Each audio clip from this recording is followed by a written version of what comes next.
Hello दोस्तों, आज मैं आपको सुनाऊंगा शादी के बाद भी पत्नी का बॉयफ्रेंड। एक लड़की की शादी उसकी बिना मर्जी के एक सीधे साधे लड़के से हो जाती है, जिस लड़के के घर में उसकी माँ के अलावा और कोई नहीं था। दहेज में लड़के को बहुत सारा सामान और पैसे भी मिले थे, लेकिन लड़की किसी और लड़के से बेहद प्यार करती थी। अब लड़की की शादी बिना मर्जी के तो हो ही गई थी और अब वह अपने ससुराल आ गई थी। तभी सुहाग रात के वक्त लड़का दूध लेकर कमरे में आता है और उस लड़की यानी अपनी पत्नी के पास बैठ जाता है। तभी उसकी पत्नी गुस्से से अपने पति से कहती है, क्या तुम मुझे अकेला छोड़ सकते हो? उसकी ये बात सुनकर उसका पति बहुत दुखी होता है, लेकिन फिर भी वह खुशी खुशी ये कहता है, नहीं तुम आराम करो, मैं तो सिर्फ तुम्हारे लिए दूध लेकर आया था। यह कहकर वह कमरे से बाहर चला जाता है। लड़की मन मारकर ही रह जाती है, क्योंकि लड़की चाहती थी कि उसने झगड़ा क्यों नहीं किया ताकि वो उस गंवार से तलाक ले सके। अब लड़की को ससुराल में 3-4 दिन हो गए थे, मगर वो तो बस पूरा दिन फोन पर बॉयफ्रेंड से बात करती थी और उधर लड़के की माँ बिना शिकायत करे दिन भर घर का सारा काम करती थी। वह सबके लिए खाना भी खुद बनाती थी, फिर भी उसकी माँ के चेहरे पर हर वक्त मुस्कुराहट ही रहती थी। लड़का एक कंपनी में छोटी सी नौकरी करता था। वह बेहद ही ईमानदार और मेहनती था। सुबह अपने काम पर जाता और शाम को थका हारा घर आता, मगर उसकी पत्नी उसे एक गिलास पानी भी नहीं पूछती थी। अब लड़के और लड़की की शादी को करीब 1 महीना हो गया था, मगर अब तक वह दोनों एक साथ कभी नहीं सोए थे। वैसे लड़का बहुत ही शांत स्वभाव का था, इसलिए वह अपनी पत्नी को कुछ भी नहीं कहता था। फिर भी वह अपनी पत्नी को खुद ही खाना डालकर देता था, मगर उसकी पत्नी उसके साथ बैठकर खाना कभी भी नहीं खाती थी। वह अपना खाना अपने कमरे में अलग बैठकर खाती थी। लड़की को दहेज में एक स्कूटी भी मिली थी। लड़का जैसे ही अपने काम पर निकल जाता, उसके आधे घंटे के बाद ही लड़की अपनी स्कूटी लेकर अपने बॉयफ्रेंड से मिलने चली जाती थी और लड़के के आने से पहले ही वो अपने ससुराल वापस आ जाती थी। एक दिन लड़के की काम की छुट्टी थी और वह घर पर ही था, तो लड़की ने अच्छे भले खाने को भी गंदा कह के अपनी सासू माँ को उल्टा सीधा कहकर खाने को बाहर फेंक देती है। ये सब देखकर लड़के को बहुत ही गुस्सा आता है और वह गुस्से गुस्से में अपनी पत्नी पर हाथ उठा देता है, मगर उसकी माँ फिर भी अपने बेटे को ही डांटती है। इधर लड़की को झगड़े का एक बहाना ही चाहिए था, जो कि उसे मिल गया था। तभी वो बिना बोले अपनी स्कूटी लेकर अपने बॉयफ्रेंड के पास चली जाती है और अपने बॉयफ्रेंड के पास जाकर कहती है कि अब एक पल भी मुझे उस घर में नहीं रहना। आज उस गंवार ने मुझ पर हाथ उठाकर अच्छा नहीं किया। तभी उसका बॉयफ्रेंड कहता है, अरे तुमसे तो मैं कब से कहता हूँ कि तुम भाग चलो मेरे साथ कहीं दूर, मगर तुम हो कि आजकल पे ही लगी रहती हो। तब लड़की कहती है कि शादी के दिन मैं तुम्हारे पास आई थी तो तुम्ही ने तो वापस घर लौटाया था मुझे। बॉयफ्रेंड ने कहा, खाली हाथ हम दोनों कहाँ तक भागेंगे, तुम ही बोलो। मैंने तुमसे कहा था कि कुछ पैसे और गहने साथ ले लो और तुम हो कि खाली हाथ ही मेरे पास आ गई थी। आखिर दूर एक नई जगह में ज़िंदगी की शुरुआत करने के लिए पैसे तो चाहिए ना। और हाँ, एक बात और, जब भी मैं तुम्हारे पास आता हूँ और तुम्हें छूना चाहता हूँ, तभी तुम्हारे नखरे हो जाते हैं और बस यही कहती रहती हो कि ये प्यार प्रेम शादी के बाद ही होगा। तभी लड़की गुस्सा होकर कहती है, हाँ शादी के बाद ही अच्छा होता है ये सब, और मैं तुम्हारी ही तो हूँ। मैं आज भी एक कुंवारी लड़की हूँ और शादी करके भी आज तक उस गंवार के साथ एक रात भी नहीं सोई। क्योंकि मैंने तुमसे प्यार किया है और अब मैं चाहती हूँ कि तुम मुझसे शादी करके मेरी मांग में अपने हाथ से सिंदूर भर दो, फिर मैं पूरी तरह तुम्हारी हो जाऊंगी और फिर तुम मुझे अपनी मर्जी से दिन रात प्यार कर सकती हो। तब उसका बॉयफ्रेंड कहता है, तो ठीक है, मैं तुमसे शादी कर लूँगा, मगर तुम कम से कम 5 लाख रुपयों का कल शाम तक इंतजाम कर लेना। मैं तुम्हें एक होटल का पता दे रहा हूँ, तुम उस होटल में रात को 10 बजे तक पहुँच जाना। लड़की कहती है, उस गंवार के पास कहाँ होगा पैसा, बल्कि मेरे पापा ने उसे दहेज में 3 लाख रुपए और मुझे कुछ सोने के गहने दिए थे। गहने तो मेरे पास है, मगर सारे पैसे उस गंवार ने अलमारी में लॉक करके रखे हैं। मगर मैं जैसे तैसे अलमारी की चाबी लेकर सारे पैसे निकाल कर तुम्हारे पास हमेशा हमेशा के लिए आ जाऊंगी।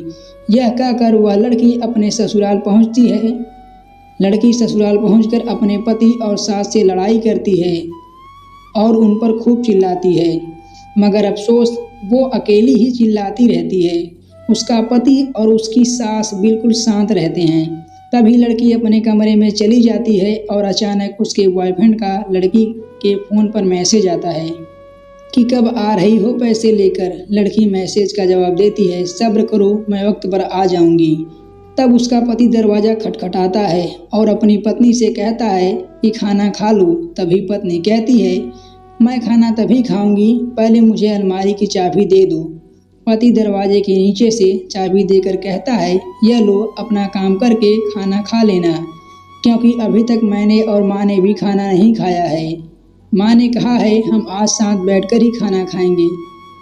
लड़की कहती है, माँ और तुम खाना खा लो, मैं बाहर से खाना खा कर आई हूँ। यह सुनकर लड़का चला जाता है। तभी लड़की जल्दी से चाबी को उठाकर अलमारी खोलती है।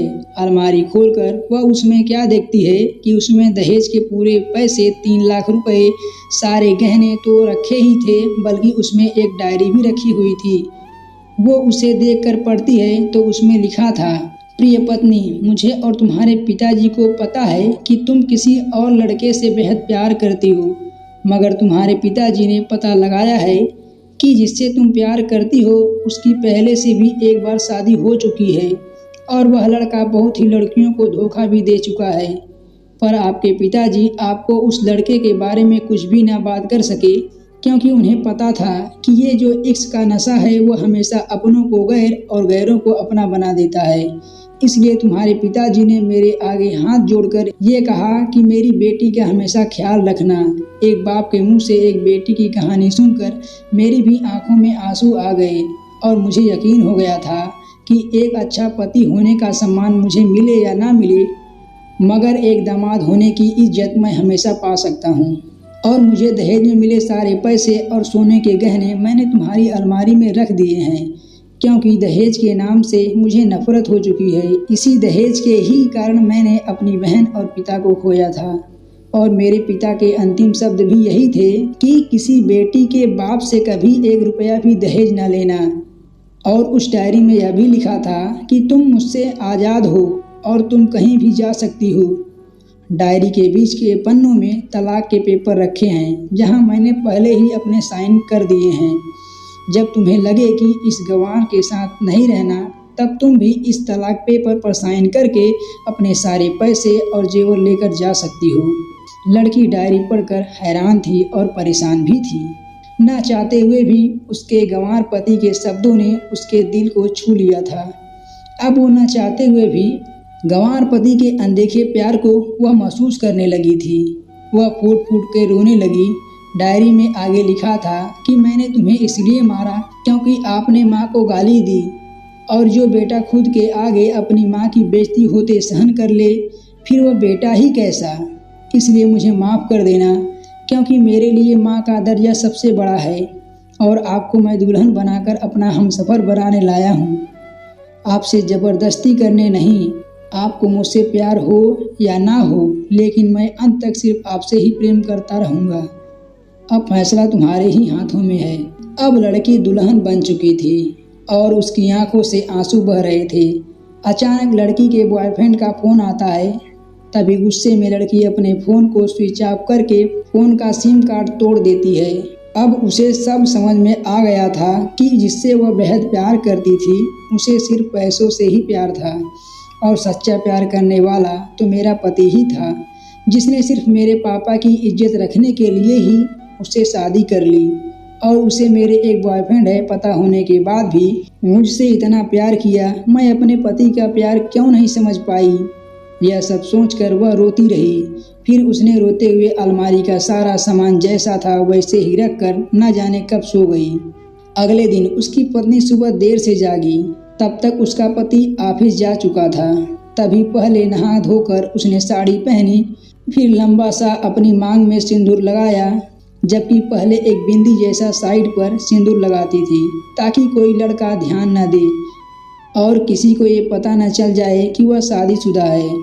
मगर आज तो 10 किलोमीटर से भी दिखाई दे ऐसी लंबी और गाढ़ी सिंदूर लगाई थी। फिर उसने अपना मंगलसूत्र पहना और किचन में जाकर सासू माँ को ज़बरदस्ती कमरे में आराम करने देती है और खुद अकेली सब खाना बनाती है। पहले सासू माँ को खाना खिलाती है और फिर अपने पति को फ़ोन करके उसके ऑफिस का पता पूछती है। उसका पति उसको ऑफिस का पता देते हुए सोचता है कि कहीं उसकी पत्नी ने तलाक देने का फैसला तो नहीं कर लिया, मगर उसे कहाँ पता था कि वो अब सुधर गई है और उसे ही अपना पति मान चुकी है। इतने में ही उसकी पत्नी स्कूटी लेकर उसके ऑफिस खाना लेकर पहुंच जाती है। पत्नी को देखकर पति हैरान हो जाता है। तभी वह अपनी पत्नी से पूछता है, सब ठीक है ना, माँ ने तुमसे कुछ कह तो नहीं दिया? उसका पति सवाल पर सवाल पूछे जा रहा था। तभी अचानक पत्नी सबके सामने अपने पति के सीने से लिपट जाती है और उससे कहती है कि सब ठीक है, मगर मुझे तुमसे कुछ कहना है। पति कहता है, हाँ कहो। तब पत्नी सबके सामने कहती है, आई लव यू मेरे प्यारे पति, आई लव यू फॉरएवर। यह सुनकर ऑफिस के सभी लोग हैरान होकर खड़े हो जाते हैं और जोर जोर से तालियां बजाने लगते हैं। तब पत्नी सबके सामने अपने पति का हाथ पकड़ते हुए कहती है कि अब 1 महीने तक मेरे पतिदेव ऑफिस में नहीं दिखाई देंगे। ऑफिस में सभी लोग पूछते हैं क्यों? तब लड़के की पत्नी कहती है, क्योंकि हम दोनों लंबी छुट्टी पर जा रहे हैं। पति पत्नी से कहता है, तुम्हें क्या हो गया है? तब पत्नी पति से कहती है, मुझे तुमसे सच्चा प्यार हो गया है। ये कहकर वह उसके सीने से दोबारा इस तरह लिपट जाती है जहाँ से वो अपने गंवार पति से कभी भी जुदा न हो पाए। तभी उसका पति भी बहुत खुश हो जाता है और फिर वो दोनों अपने घर चले जाते हैं और खुशी खुशी अपना जीवन बिताते हैं और हमेशा खुश रहते हैं। तो दोस्तों, प्यार हमेशा उससे करना चाहिए जो आपसे प्यार करता हो और साथ ही आपकी और आपके परिवार की इज्जत भी करता हो। पैसों से प्यार करने वाला इंसान कभी आपसे प्यार नहीं कर सकता।